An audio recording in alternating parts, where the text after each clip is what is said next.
یا علی مدد۔ کراچی سے ایک کوشچن ایک سننے والا کی طرف سے وہ یہ تھا کہ ہم نے کسی لیکچر میں کہا کہ خدا نے سب سے پہلے دنیا بنائی اور اس کے بعد آدم کو بنایا، لیکن ہم نے کہیں پر بھی یہ مینشن نہیں کیا کہ فرشتوں کو بھی بنایا۔ تو اس کے اندر کیا بات ہے، جبکہ آدم کو بنانے کے بعد فرشتوں کو یہ حکم دیا گیا کہ وہ اس کو سجدہ کریں، لیکن کہیں پر بھی کسی بھی اسٹوری کے اندر کہیں پر بھی یہ بات نہیں نظر آتی کہ خدا نے سب سے پہلے فرشتوں کو بنایا۔ تو اس کے اندر کیا بات ہے یا کیا راز ہے؟ یہ بہت ہی اعلیٰ اور عمدہ سوال ہے۔ سب سے پہلے اگر ہم بیت الخیال کے ایک فرمان کی طرف آئے ہیں جس میں امام آقا سلطان محمد شاہ صلوات اللہ علیہ ہماری جانیں اس سے فدا ہو، فرماتے ہیں کہ آپ بیت الخیال کریں اور آپ سوچیں کہ آپ کہاں سے آئے ہیں۔ اگر کوئی عقل مند ہوگا تو وہ 2-4 پیڑھی پیچھے تک جائیں گا، اور زیادہ عقل مند ہوگا تو دادا آدم تک جائے گا اور کہیں گا کہ میں آدم سے آیا ہوں۔ اگر صوفی ہوگا تو اس بات کو پکڑ لے گا، لیکن پھر امام فرماتے ہیں کہ آپ سوچیں کہ آدم کہاں سے آیا اور اس کو کس نے بھیجا۔ آپ اس طرح سے سوچیں۔ اب آ جائیں کہ دنیا جب بنائی خداوند تعالیٰ نے، تو قرآن کے اندر اگر ہم دیکھیں اور ہماری اسٹوریز کے اندر ہم جا کر دیکھیں تو کچھ اس طرح سے اسٹوری بنتی ہے کہ ایک دن خداوند تعالیٰ نے ارادہ کیا کہ وہ دنیا کو بنائے یا انسان کو بنائے، لیکن انسان کو بنانے سے پہلے خداوند تعالیٰ نے دنیا کو بنایا، اور دنیا کے اندر ہر چیز کو بنایا کہ جس کی ضرورت انسان کو ہو سکتی ہے۔ تو یہیں سے پتہ چل جاتا ہے کہ انسان سے پہلے خدا نے دنیا بنائی تھی، جبکہ ہسٹری کے اندر ہم کو یا کہانیوں کے اندر ہم کو صرف یہ ملے گا کہ سب سے پہلے خداوند تعالیٰ نے آدم کو بنایا۔ اب واپس آئیں، اگر ہم اپنے حدود دین کی کتابوں کے اندر پڑھتے ہیں تو ہمیں پتہ چلتا ہے کہ خداوند تعالیٰ نے سب سے پہلے عقل کل کو بنایا، قلم کو بنایا، اور پھر عقل کل نے نفس کل کو بنایا، یعنی کہ لوح کو بنایا، کتاب کو بنایا،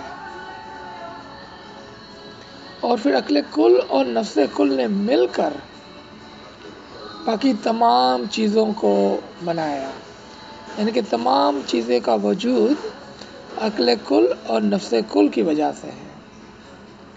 تو آپ دیکھیں کہ خداوند تعالیٰ نے صرف ایک ہی چیز بنائی اور وہ تھی عقل یا عقل کل،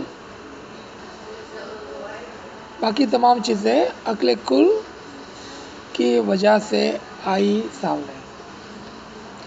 اب یہاں پر آپ دیکھیں گے کہ عقل کل کی مثال جو ہے وہ حقیقت میں آدم کی مثال ہے، اور نفس کل کی جو مثال ہے وہ حقیقت میں حوا کی مثال ہے۔ اگر آپ انسان کو دیکھیں تو ایک ماں اور ایک باپ سے بچے پیدا ہوتے ہیں، یعنی کہ اگر ہم باپ کو آدم اور ماں کو حوا کہیں، یا باپ کو عقل اور ماں کو نفس کہیں، تو یہ دونوں کو مل کر پھر بچے دنیا کے اندر آتے ہیں، یعنی کہ ہر چیز کے اندر دوئی کا قانون رکھا گیا، صرف اور صرف کلو واللہ احد، یعنی کہ خداوند تعالیٰ کی ذات ہی ایک ہے، اس کے علاوہ ہر چیز دوئی کے اندر ہے، اور یہ دوئی کا قانون آپ کو بہت ہی واضح طور پر قرآن کے اندر مل جائے گا۔ اب دوبارہ ہے کہ قرآن کے اندر ہی آپ دیکھیں گے کہ ایک جگہ پر خداوند تعالیٰ فرماتے ہیں کہ میں نے 6 دنوں میں دنیا بنائی اور 7ویں دن مساوات کرتا ہوا عرش پر بیٹھ گیا۔ لیکن اس کے اگینسٹ میں دوسری جگہ خداوند تعالیٰ فرماتے ہیں کہ جب میں کوئی چیز چاہتا ہوں تو کون کہتا ہوں اور وہ ہو جاتی ہے۔ اگر خداوند تعالیٰ کن کہنے سے چیز بنا سکتا تھا تو پھر خداوند تعالیٰ کو دنیا بناتے بناتے 6 دن کیوں لگ گئے؟ تو پتہ چلا کہ یہ دونوں علیحدہ علیحدہ جگہوں کی بات ہے۔ جہاں پر کن کا بات ہے وہ عالم امر کی بات ہے، یعنی کہ عالم امر میں کن کہنے سے چیزیں وجود میں آ جاتی ہے، جبکہ عالم خلق کے اندر وقت درکار ہوتا ہے۔ یعنی کہ اس دنیا کے اندر جو بھی کام ہوتا ہے اس کے لیے وقت چاہیے ہمیں، کیونکہ ہم کون و مکان کے اندر رہتے ہیں، ہم وقت کے اندر اور جگہ کے اندر جکڑے ہوئے ہیں، اور یہاں پر ہر چیز کے لیے وقت کی ضرورت ہے۔ جبکہ عالم امر میں جب خداوند تعالیٰ حکم فرماتا ہے کہ ہو جا تو وہ ہو جاتا ہے۔ اس کی ایک اور مثال سے ہم سمجھیں کہ جب ایک ماں اپنا حمل ٹھہراتی ہے یا ماں کے اندر حمل ٹھہرتا ہے تو وہ کن کے مقام سے ہوتا ہے۔ جب امام کہتا ہے، جب خداوند تعالیٰ کہتے ہیں کن، تو اس کا حمل ٹھہر جاتا ہے، لیکن پھر 9 مہینے کا وقت لگتا ہے، کیونکہ وہ عالم خلق کی بات ہے۔ اب امر سے اس کو حمل بیٹھ گیا، ایک بچے کی روح، ایک بچے کا جنم اس کے پیٹ کے اندر ہو گیا، لیکن دنیا کے لیے عالم خلق میں چونکہ وقت درکار ہوتا ہے، اس کو 9 مہینے لگتے ہیں پورا ہوتے ہوتے، اور پھر جا کر وہ دنیا کے اندر پیدا ہو جاتا ہے۔ تب تک ہم نہیں کہتے ہیں کہ وہ بچہ پیدا ہو گیا، ہم اس کا ڈیٹ آف برتھ کیا لکھتے ہیں؟ جس دن وہ دنیا میں پیدا ہوتا ہے، لیکن خدا کے نزدیک وہ امر سے ہی پیدا ہو گیا تھا، یعنی کہ 9 مہینے پہلے ہی ماں کے حمل کے اندر پیدا ہو چکا تھا وہ۔ تو آپ نے دیکھا کہ یہ 2 علیحدہ علیحدہ بات ہو رہی ہے۔ اب آ جائیں اس سوال کے اوپر۔ خداوند تعالیٰ کے یہاں ہر چیز ایک دائرے میں ہے، نہ کہ ایک لینئر لائن پر، یعنی کہ ایک سیدھی لائن پر نہیں ہے کہ یہاں سے آغاز ہوا اور یہاں ختم ہو گیا، اس طرح نہیں ہے۔ اگر ہم ایسا سمجھتے ہیں کہ ایک دن خدا کے پاس کچھ بھی نہیں تھا اور دوسرے دن خدا کے پاس سب کچھ آ گیا، تو یہ ہماری غلطی ہوگی۔ کیوں؟ کہ خدا کے یہاں ہر چیز ہر ہمیشہ ہوتی ہے، لیکن وہ دائرے میں ہوتی ہے، جبکہ ہماری نظر کے اندر ایک وقت میں خدا کے پاس کچھ بھی نہیں تھا، پھر خدا نے ارادہ کیا اور پھر آدم کو پیدا کیا۔ اگر ہم یہ مانتے ہیں کہ آدم دنیا کا پہلا شخص تھا، پہلا آدمی تھا، تو پھر ہم خود ہی اپنے اس بات پر غلط ہو جائیں گے، کیونکہ اس سے پہلے فرشتے موجود تھے جس کو خداوند تعالیٰ نے حکم فرمایا کہ جاؤ اور زمین سے مٹی لے آؤ، یعنی کہ زمین بھی موجود تھی اور مٹی بھی موجود تھی، یعنی کہ خدا کی خلقت میں کم سے کم 3 چیزیں تو ہمیں نظر آ گئی کہ فرشتے تھے، وہ بھی خدا کی خلقت ہے، زمین تھی وہ بھی خدا کی کریشن ہے، اور مٹی تھی وہ بھی خدا کی کریشن ہے، یعنی کہ خدا کی کریشن آدم سے نہیں، اس سے پہلے سے جاری و ساری تھی۔ اب اس مٹی کو لانے کے بعد خداوند تعالیٰ نے اس کو پانی سے گوندا، تو اس کا مطلب پانی بھی کریٹ ہو چکا تھا، یعنی کہ خدا کی خلقت میں 4 چیزیں بھی نظر آ گئی ہم کو۔ کہ فرشتے بھی تھے، زمین بھی تھی، مٹی بھی تھی اور پانی بھی تھا۔ پھر آدم کو مولڈ کرنے کے بعد اس کے اندر خداوند تعالیٰ نے روح پھونک دی اس کے اندر، تو اس کا مطلب خداوند تعالیٰ کے یہاں روحوں کا خزانہ بھی پہلے موجود تھا، اور روحیں بھی اس کے خزانوں میں سے ہے، تو اس کا مطلب اس کی خلقت میں سے ہے، یعنی کہ روح بھی پہلے سے ہی موجود تھی۔ تو آپ نے دیکھا کہ آدم کی طرف امام نے جو اشارہ کیا کہ آپ سوچیں کہ آدم کہاں سے آیا اور اس کو کس نے بھیجا، اس کے اندر بہت بڑی حکمت تھی۔ کیوں کہ آدم کے رازوں میں خداوند تعالیٰ کے کریشن کے راز چھپے ہوئے ہیں۔ آدم کی کہانی کے اندر خداوند تعالیٰ نے کس طرح سے دنیا بنائی، اس کے اسرار چھپے ہوئے ہیں۔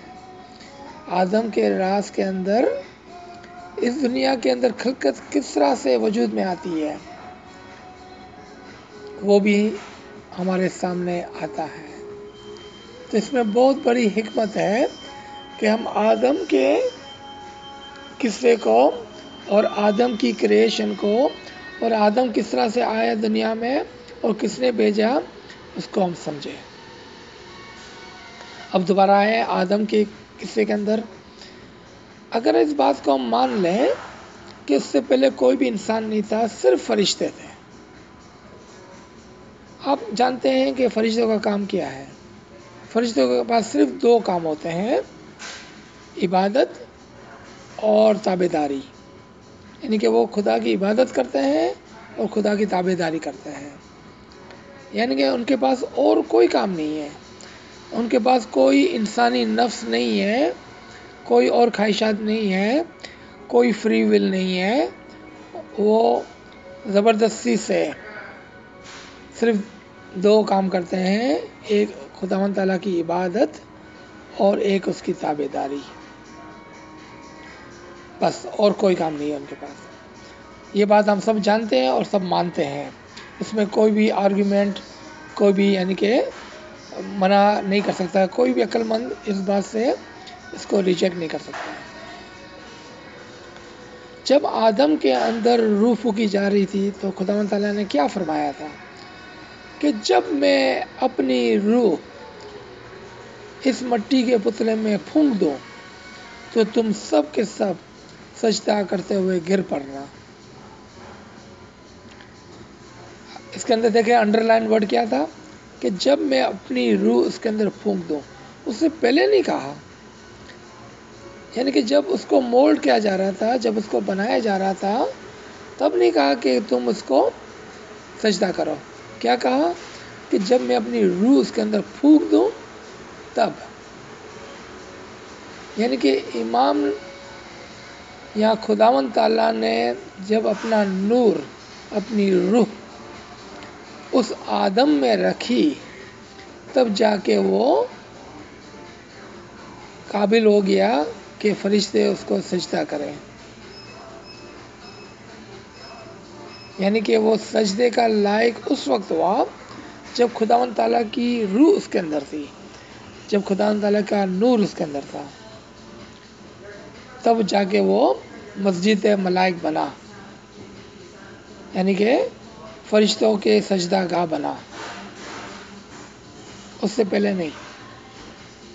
اگر یہاں تک ہم اس بات کو مان لیتے ہیں تو پھر آپ بتائیں کہ ایک فرشتے نے کس طرح سے منع کیا کہ میں اس کو سجدہ نہیں کروں گا، جبکہ فرشتے کے پاس کوئی فری ول نہیں ہے، کوئی نفس نہیں ہے، اور اس وقت کوئی شیطان بھی نہیں تھا کہ وہ اس کو ورگلا ڈالتا۔ اگر کوئی شیطان نہیں تھا کہ اس کو ورگلائے، اس کے پاس کوئی نفس نہیں تھی، کوئی فری ول نہیں تھی، وہ فرشتوں کا صرف دو کام ہے، ایک عبادت کرنا اور ایک تابعداری کرنا۔ تو یہ بات کہ میں نہیں کروں گا، یہ تو صرف اختیار انسان کے پاس ہے، فرشتے کے پاس یہ اختیار ہے ہی نہیں۔ تب جا کے ہمیں پتہ چلا کہ آدم سے پہلے بھی کچھ لوگ تھے، اور اس میں سے ایک بہت اعلیٰ عالم، ایک بہت بڑا پڑھا لکھا ابلیس جو علم اور عمل کے لحاظ سے فرشتہ بنا ہوا تھا، لیکن ابھی بھی اپنے اندر نفس اور فری ول کو رکھتا تھا، اور اس فری ول سے اس نے کہا کہ میں نہیں کروں گا۔ یہ نہیں کرنے کا جو تعلق ہے، یہ اختیار ہے، وہ صرف انسان کے پاس ہے، نہ ہی فرشتوں کے پاس اور نہ ہی جانوروں کے پاس۔ صرف انسانی وہ خلقت ہے خدا کی خلقت کے اندر کہ جو یہ اختیار رکھتا ہے، فری ول رکھتا ہے کہ وہ ہاں اور نہ کہے۔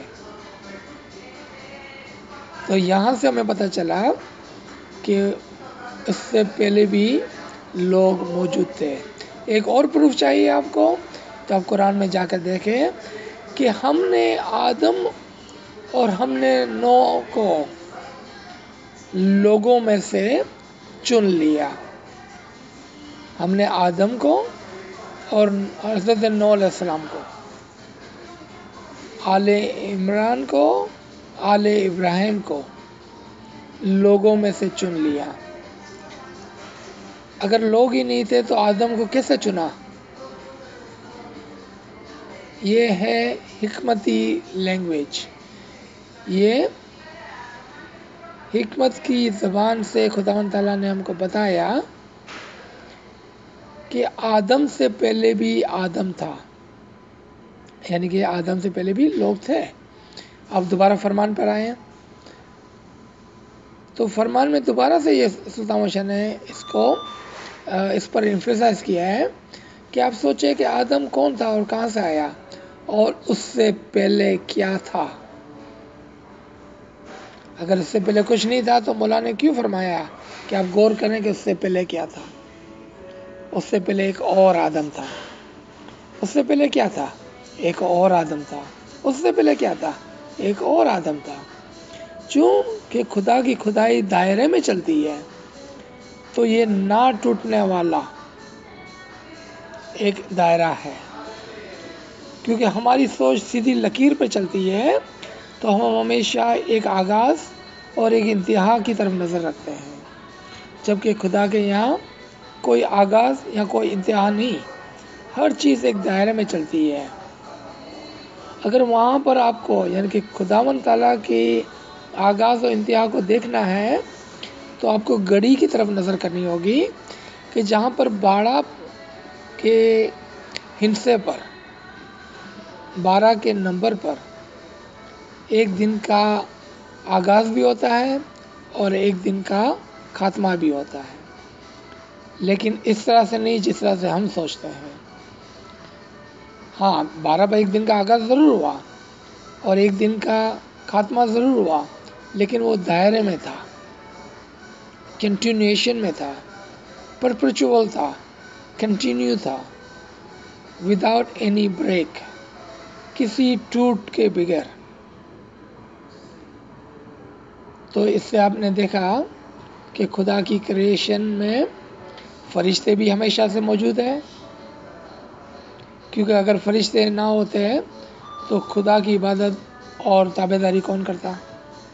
انسان بھی ہمیشہ سے موجود تھے، کیونکہ انسان نہ ہوتا تو خدا کو خالق کون بولتا، رازق کون بولتا، رب کون بولتا، رحمان کون بولتا، رحیم کون بولتا۔ خدا کی جتنی بھی ایٹریبیوشن ہے وہ سب کی سب کا تعلق انسان سے ہے، اور انسان اگر نہ ہو تو پھر خدا نعوذ باللہ ایسا ہوگا جیسا وہ تمام ایٹریبیوشن کے بغیر ہے، جبکہ تمام تعریفیں خداوند تعالیٰ ہی کے لیے ہے، لیکن اس تعریفوں کے لیے ضروری ہے کہ خلقت ہو۔ اور اسی طرح سے خداوند تعالیٰ کے یہاں ہمیشہ سے ہر چیز موجود ہے۔ ہاں، کسی 12 بجے پر ایک نیا دن کا آغاز ہوتا ہے اور ہم وہاں سے ایک دن کو گنتے ہیں، کیونکہ ہم عالم خلق میں ہیں۔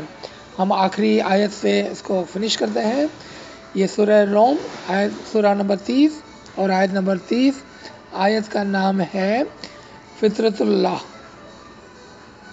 خدا کی عادت۔ اور آپ وہاں جا کے دیکھیں کہ خدا کہتا ہے کہ میری عادت میں نے انسان کی عادت پہ رکھی ہے کہ جس طرح سے انسان ہر ہمیشہ دنیا میں آتا رہتا ہے اور جاتا رہتا ہے، اسی طرح سے میں ہر ہمیشہ دنیا کے اندر لوگوں کو بیچتا رہتا ہوں اور بلاتا رہتا ہوں۔ میری فطرت میں اور انسان کی فطرت میں کوئی تفرقہ نہیں ہے، کوئی فرق نہیں ہے، یہ آیا فطرت ہے، یہ خدا کی فطرت ہے۔ انشاءاللہ تعالی ہم سب مومن ہیں اور ہم اس فرمان پر بھی غور کریں گے، اس سوال پر بھی غور کریں گے، اور انشاءاللہ ہم علم کے اندر اور مضبوط ہو جائیں گے۔ بہت نوازش، یا علی مدد، یا علی مدد۔